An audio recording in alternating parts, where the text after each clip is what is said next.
Smart money concept पर तो हर कोई ज्ञान बांट रहा है।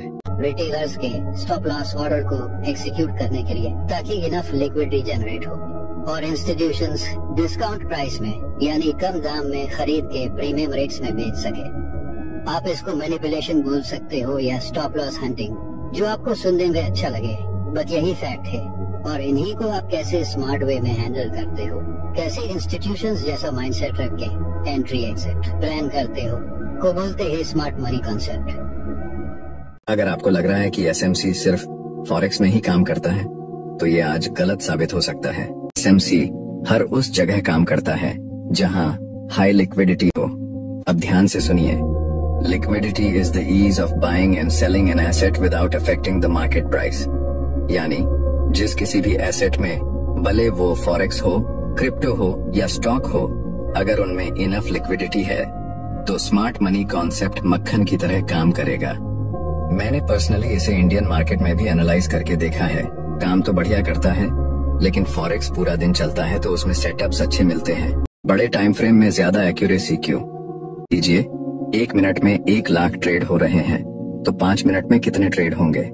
लमसम 5 लाख और 1 घंटे में 60 लाख।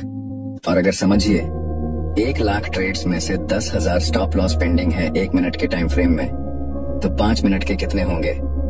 50,000 और 1 घंटे के 6 लाख। तो आप मुझे बताओ, ज्यादा एक्यूरेट मूव 10,000 स्टॉप लॉस कटने पर आएगा या 50,000 स्टॉप लॉस कटने पर? ऑब्वियसली 50,000, क्योंकि बड़े टाइम फ्रेम पे ज्यादा पोजीशन बनती है दोस्तों। 1 मिनट में तो ट्रैपिंग होती है। ट्रैपिंग इसलिए हो रही है क्योंकि लिक्विडिटी कम जनरेट हो रही है। इसी कारण से बड़े टाइम फ्रेम ज्यादा एक्यूरेट होते हैं स्मॉलर टाइम फ्रेम के मुकाबले। आपको छोटे टाइम फ्रेम पर सिर्फ एंट्री लेनी होती है, बाकी आपका सेटअप बड़े टाइम फ्रेम पर ही बनेगा। बहुत से लोग ट्रेडर तो बन गए, पर अब तक उन्हें सही मायने में पिप्स कैलकुलेट करना ही नहीं आता। एक्स के पेयर्स 2 पैटर्न के होते हैं। पहला जिसमें डेसिमल के बाद 5 डिजिट्स होते हैं और दूसरा जिसमें 3 डिजिट्स होते हैं। आप दोनों पेयर्स के लास्ट डिजिट को अपनी एक्स की तरह इग्नोर कर सकते हो, क्योंकि आगे उसका कुछ काम नहीं है। अब जितने भी जापान की करेंसी वाले पेयर्स हैं, उनमें 2 डिजिट्स होंगे। बाकी जितने भी पेयर्स हैं, उन सब में 4 डिजिट्स होंगे। मान लीजिए यूरो यूएसडी 1.0850 से 1.0851 गया तो वो 1 पिप बढ़ा। 860 गया तो 10 पिप्स बढ़ेगा। अब जेपीवाई के पेयर्स में अगर यूएसडी जेपीवाई 150.10 से 150.11 गया तो 1 पिप बढ़ा और 150.20 पर 10 पिप्स। अब मुझे एक बंदा पूछता है कि जब मैंने यूरो यूएसडी में 100 पिप्स बुक किया तो $1000 का प्रॉफिट हुआ, और जब यूएसडी जेपीवाई में 100 पिप्स बुक किया तो सिर्फ 650 ही प्रॉफिट क्यों हुआ? ऐसा इसलिए क्योंकि आपके अकाउंट की वैल्यू डॉलर्स में शो हो रही है, और जब आप जेपीवाई के पेयर्स में प्रॉफिट बुक करते हो तब आप जापानीज येन बुक करते हो, और येन डॉलर से सस्ता होता है, तो ब्रोकर आपको पहले से ही उस अमाउंट को कन्वर्ट करके बताता है। इसको आप सिंपली अपने फोन के कैलकुलेटर में जाके भी चेक कर सकते हो। जैसे यहाँ 100 येन की वैल्यू $0.64 है, तो जब भी आप जेपीआई के पेयर्स में प्रॉफिट बुक करोगे तो इस रेट से होगा। मार्केट के ट्रेंड में चेंज होने का सबसे पहला साइन ही मार्केट स्ट्रक्चर शिफ्ट होता है। ये तो सबको पता है कि मार्केट के 3 ट्रेंड्स होते हैं, बुलिश, बेरिश एंड साइडवेज, और कोई भी एक ही ट्रेंड हमेशा के लिए तो नहीं चलेगा। बेरिश स्ट्रक्चर शिफ्ट को जानने के लिए हमें डिस्प्लेसमेंट ढूंढना होगा जो प्रीवियस स्विंग लो को ब्रेक करे, और बुलिश स्ट्रक्चर शिफ्ट तब होगा जब डिस्प्लेसमेंट प्रीवियस स्विंग हाई के ऊपर होगा। इसी के साथ अगर पिछले लो की लिक्विडिटी भी स्वीप होती है तो और स्ट्रॉन्ग कन्फर्मेशन हो जाती है। फिर लोअर टाइम फ्रेम में फेयर वैल्यू गैप ढूंढकर उसमें बाई साइड की ट्रेड प्लान करनी है। सिंपल। एक वैलिड हाई एंड लो को आइडेंटिफाई करने के लिए आपको पहले ये जानना होगा कि कौन सा हाई स्ट्रॉन्ग है और कौन सा लो स्ट्रॉन्ग है। 2 प्रकार होते हैं, पहला है strong high and strong low, और दूसरा है weak high and weak low. Bullish trend के हाईज वीक होते हैं क्योंकि वो आसानी से ब्रेक हो जाते हैं, और लो स्ट्रॉन्ग होते हैं क्योंकि इन्हें ब्रेक करने के लिए मार्केट में बड़े सेलर्स का एंटर करना जरूरी होता है। स्ट्रॉन्ग हाई वो होता है जहां से बुलिश ट्रेंड रिवर्स होकर पिछले स्ट्रॉन्ग लो को ब्रेक करता है। जैसे ही ट्रेंड रिवर्स होता है तो हाई स्ट्रॉन्ग बनते चले जाते हैं और लो वीक होने लगते हैं। आपको अभी तक सही तरीके से चेंज ऑफ कैरेक्टर यूज करना सिखाया ही नहीं है। एक ही चेंज ऑफ कैरेक्टर का मतलब ट्रेंड रिवर्सल नहीं होता है। मान लीजिए कोई स्टॉक में अब ट्रेंड चालू है और वो किसी पॉइंट से 50% का रिट्रेसमेंट लेना चाहता है, तो यहाँ पे जो रिसेंट स्विंग का लो ब्रेक करेगा उसको चेंज ऑफ कैरेक्टर बोलते हैं। फिर इसमें आप फेयर वैल्यू गैप ढूंढकर शॉर्ट टर्म के लिए सेल साइड एंट्री प्लान कर सकते हो। रिट्रेसमेंट कंप्लीट होने के बाद फिर से एक चेंज ऑफ कैरेक्टर बनेगा जो ट्रेंड को कंटिन्यू रखेगा। ये बहुत ही हाई प्रोबेबिलिटी सेटअप होता है और ऑलमोस्ट डेली आपको देखने मिलता है। लिक्विडिटी एक बहुत ही फेवरेट टॉपिक रहा है एसएमसी ट्रेडर्स के लिए। होना भी चाहिए क्योंकि trading is all about liquidity. Liquidity का मतलब होता है कि आप कितनी आसानी से किसी एसेट को कैश में कन्वर्ट कर सकते हो। मान लीजिए आपके पास 50 लाख का गोल्ड है और आपके पास 50 लाख का एक बंगला भी है, और अब अगर आपको अर्जेंट में 50 लाख रुपए की जरूरत पड़ती है तो जल्दी से जल्दी इनमें से क्या बिकेगा? Obviously gold. और आपके पास जो गोल्ड है उसकी मार्केट वैल्यू भी 50 लाख है, तो आपको पूरे 50 लाख मिलेंगे क्योंकि उस रेट में बहुत सारे बायर्स अवेलेबल होंगे। लेकिन बंगला बेचते टाइम आपको प्राइस में नेगोशिएट करना पड़ सकता है क्योंकि वहाँ बायर्स कम रहेंगे। तो इससे आपको क्या सीखने मिलता है कि गोल्ड एक हाई लिक्विड एसेट है जहां आपको उसके लिए बहुत सारे buyers and sellers any time मिल जाएंगे। सेम थियरी ट्रेडिंग में भी अप्लाई होती है। हाई लिक्विडिटी वाले स्टॉक्स में आपका ट्रेड इजीली एग्जीक्यूट हो जाएगा बिना मार्केट प्राइस को अफेक्ट किए। लिक्विडिटी क्या होता है वो तो हमने कल सीख लिया, लेकिन इसी के साथ एक कॉन्सेप्ट है लिक्विडिटी हंटिंग, जिसे सीखना उससे भी ज्यादा इम्पोर्टेंट है। लिक्विडिटी हंटिंग को आप एक तरह से स्टॉप लॉस हंटिंग भी बोल सकते हो। मार्केट जब रेंज क्रिएट करता है तो उसके ऊपर नीचे वाले एरियाज में बहुत ज्यादा लिक्विडिटी जनरेट होती है, जिससे हम आने वाले मूव का आइडिया लगा सकते हैं। प्रीवियस मूव सेल साइड है तो ओवरऑल ट्रेंड बेरिश है। अब जिन्होंने यूट्यूब से ट्रेडिंग सीखी है उनके लिए मार्केट ब्रेकडाउन देगा ताकि नए सेलर्स अट्रैक्ट हो जिनका मोस्ट प्रोबेबली एसएल यहाँ पर होगा, और जिन्होंने ऑलरेडी सेलिंग का ट्रेड होल्ड रखा है वो भी अपना एसएल यहाँ ट्रेल कर लेंगे। अब मुझे नहीं लगता है इससे बढ़िया मौका इंस्टीट्यूशन के पास होगा इनका स्टॉप लॉस हंट करने के लिए। तुरंत यहाँ से एक रिवर्सल आएगा जो इन सब के एसएल हंट कर लेगा। कुछ होशियार लोग भी होंगे जिनकी इतने से लॉस में नहीं फटेगी, तो वो अपना एसएल इस स्विंग पर रखेंगे जिसे भी मार्केट इजीली वाइप आउट करके अपना ट्रेंड कंटिन्यू करेगा।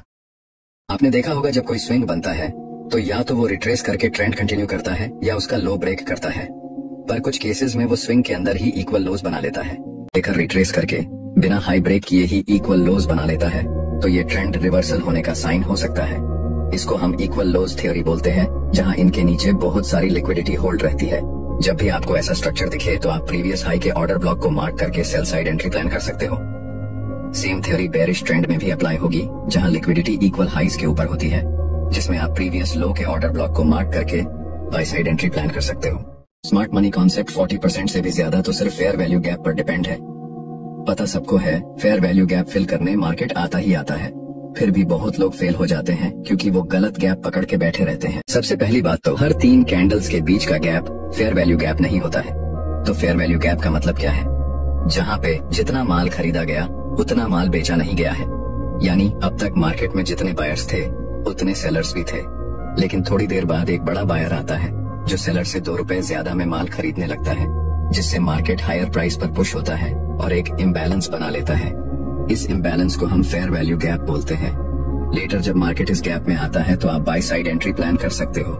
ये तो सिर्फ एक पैटर्न था इस कॉन्सेप्ट का। आप कमेंट कर दीजिए FAG और मैं इसका पूरा PDF आपको DM कर दूंगा। हर ट्रेडर चाहता तो है बॉटम बाय करके टॉप पे सेल करे, लेकिन ये पॉसिबल नहीं है, इतना तो सबको पता है। पर एक कॉन्सेप्ट है जिससे आप किसी भी स्टॉक का डिस्काउंट प्राइस निकाल सकते। सबसे पहले फिबोनाची सेटिंग में 50% का लेवल ऑन करके स्टॉक का लो टू हाई मार्क करना है।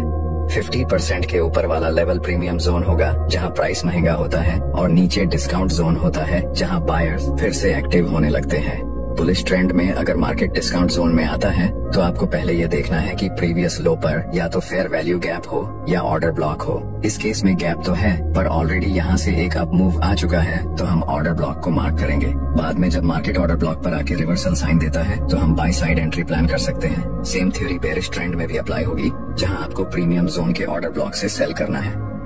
ट्रेडिंग की दुनिया में इन जनाब ने आज से 100 साल पहले ही मार्केट के मूवमेंट्स को मास्टर कर लिया था। इनके कॉन्सेप्ट से आज भी लोग कुछ कम पैसा नहीं छाप रहे। स्ट्रीट के अर्ली 1900s में रिचर्ड वाइकॉफ ने अपनी बनाई हुई थ्योरी को इम्प्लीमेंट करके फाइनेंशियल मार्केट से लाखों डॉलर्स छापे थे। इनका मानना है कि मार्केट साइकिल्स हमेशा रिपीट होते हैं, और इन्हीं साइकिल्स को स्टडी करके इन्होंने एक परफेक्ट ट्रेडिंग सेटअप डेवलप किया। अकॉर्डिंग टू हिम, किसी भी रेंज का ब्रेकआउट होने से पहले वो फेक आउट देता है और उसके बाद एक कंटिन्यूअस ट्रेंड देखने मिलता है। ट्रेंड के खत्म होने पर मार्केट फिर से कंसोलिडेशन फेज में चले जाता है, और यही प्रोसेस रिवर्स डायरेक्शन में रिपीट होती है। और वाइकॉफ के अकॉर्डिंग ये पूरा साइकिल कंटिन्यूअसली मार्केट में रिपीट होते रहता है। इस थ्योरी के 4 मेजर फेजेस हैं, जिसके बारे में हम आगे सीखेंगे। अगर आपको लग रहा है कि SMC सिर्फ फॉरेक्स में ही काम करता है, तो ये आज गलत साबित हो सकता है। SMC हर उस जगह काम करता है जहां हाई लिक्विडिटी हो। किसी भी एसेट में, भले वो फॉरेक्स हो, क्रिप्टो हो या स्टॉक हो, अगर उनमें इनफ लिक्विडिटी है तो स्मार्ट मनी कॉन्सेप्ट मक्खन की तरह काम करेगा। मैंने पर्सनली इसे इंडियन मार्केट में भी एनालाइज करके देखा है। काम तो बढ़िया करता है, लेकिन फॉरेक्स पूरा दिन चलता है तो उसमें सेटअप फ्रेम में ज्यादा एक्यूरेसी क्यों? लीजिए, 1 मिनट में 1 लाख ट्रेड हो रहे हैं तो 5 मिनट में कितने ट्रेड होंगे? लमसम 5 लाख और 1 घंटे में 60 लाख। और अगर समझिए 1 लाख ट्रेड्स में से 10,000 स्टॉप लॉस पेंडिंग है 1 मिनट के टाइम फ्रेम में, तो 5 मिनट के कितने होंगे? 50,000 और 1 घंटे के 6 लाख। तो आप मुझे बताओ, ज्यादा एक्यूरेट मूव 10,000 स्टॉप लॉस कटने पर आएगा या 50,000 स्टॉप लॉस कटने पर? ऑब्वियसली 50,000, क्योंकि बड़े टाइम फ्रेम पे ज्यादा पोजीशन बनती है दोस्तों। 1 मिनट में तो ट्रैपिंग होती है। ट्रैपिंग इसलिए हो रही है क्योंकि लिक्विडिटी कम जनरेट हो रही है। इसी कारण से बड़े टाइम फ्रेम ज्यादा एक्यूरेट होते हैं स्मॉलर टाइम फ्रेम के मुकाबले। आपको छोटे टाइम फ्रेम पर सिर्फ एंट्री लेनी होती है, बाकी आपका सेटअप बड़े टाइम फ्रेम पर ही बनेगा।